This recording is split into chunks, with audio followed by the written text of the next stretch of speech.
আসসালামু আলাইকুম রহমতুল্লাহ। আলহামদুলিল্লাহ। দেখুন আপনারা হুন্ডা অ্যাকশন গাড়ি কাম্মান শাখই 1,90,000 কিলোমিটার চলছে, 2016 মডেলের হুন্ডা অ্যাকশন গাড়ি, সৌদির হাতের গাড়ি। খুবই ভালো গাড়ি, কন্ডিশন অনেক ভালো, অনেক ভালো। দেখুন আপনারা অনেক ভালো কন্ডিশন। এই যে দেখেন আপনারা গাড়িটা অ্যাকশন গাড়ি, মাশাআল্লাহ। এই যে দেখেন এখানে কত জায়গা আছে, গাড়িটা সেল হবে।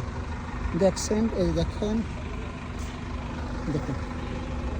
হোয়াইট কালার, আবারও বলছি হোয়াইট কালার, মানসম্মত গাড়ি, মানানসই গাড়ি। কেউ যদি নিতে চান সস্তার ভিতরে নিতে পারবেন, একবার কম রেট। 16 মডেল গাড়ি, 19,000 দাম আসছে, 19,000 দাম আসছে। দেখেন সৌদি নিজের হাতে গাড়ি, মাশাআল্লাহ। ওক কালার থেকে বাইর করছে, এখনও গিয়ার মাকিনা শ্বাস সেলেম, এয়ার ব্যাগ সেলেম, মাশাআল্লাহ। গাড়িটা দেখেন সব কিছু পারফেক্ট। এই দেখেন, যদি কেউ নিতে চান নিতে পারেন। ভালো মানের গাড়ি, ফার্স্ট রেডি আছে, ফার্স্ট রেডি। দেখেন আপনারা, হ্যাঁ ভাইয়া মানানসই গাড়িটা দেখেন, কব্বটুকু সব দেখে নেন। আলহামদুলিল্লাহ, যদি নিতে চান নিতে পারেন। দাম 19,000 রিয়াল, 2016 মডেল। ভালো থাকবেন, আল্লাহ হাফেজ, আসসালামু আলাইকুম।